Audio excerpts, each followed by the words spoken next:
हमारे पास एक quadratic equation है 6x² is equal to 8x, और हमें जो है वो इसको सॉल्व करके x की वैल्यू फाइंड आउट करना है।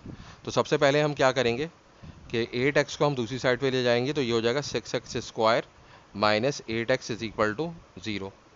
अब इसके बाद हम क्या करेंगे, हम इसको फैक्टराइजेशन करेंगे, तो हम क्या करेंगे, कॉमन लेंगे। कॉमन हम क्या लेते हैं, कॉमन हम HCF को कॉमन लेते हैं। तो 6 और 8 का हाईएस्ट कॉमन फैक्टर क्या होगा, 2 होगा। और x² और x इन दोनों में जो है वो हाईएस्ट कॉमन फैक्टर क्या होगा, यानी कि अगर वेरिएबल है हमारे पास तो क्या होता है कॉमन, कि हम क्या करते हैं कि वेरिएबल की जो छोटी पावर है हम उससे कॉमन लेते हैं। देखिए यहाँ पे x की पावर 2 है और यहाँ x की पावर 1 है, तो हम x की पावर 1 को कॉमन ले लेंगे।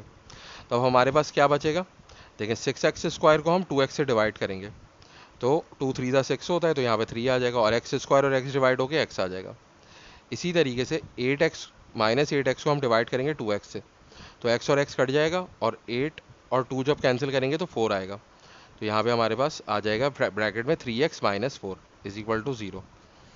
तो अब देखें हमारे पास दो फैक्टर्स हैं, एक है 2x और एक है 3x माइनस 4। इन दोनों का प्रोडक्ट जो है वो 0 है। तो अगर दो फैक्टर्स का प्रोडक्ट जो है वो 0 होता है, तो क्या होता है कि या तो ये फैक्टर 0 होगा, यानी कि 2x इज इक्वल टू 0 होगा, या फिर 3x minus 4 is equal to 0 होगा।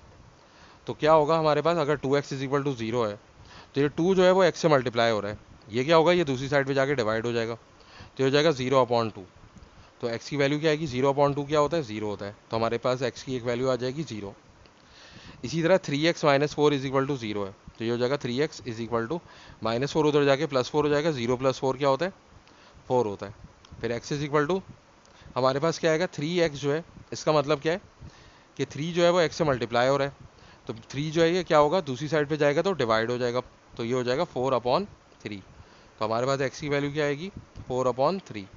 तो एक आंसर हमारा है x इज इक्वल टू 0, और दूसरा है x इज इक्वल टू 4/3।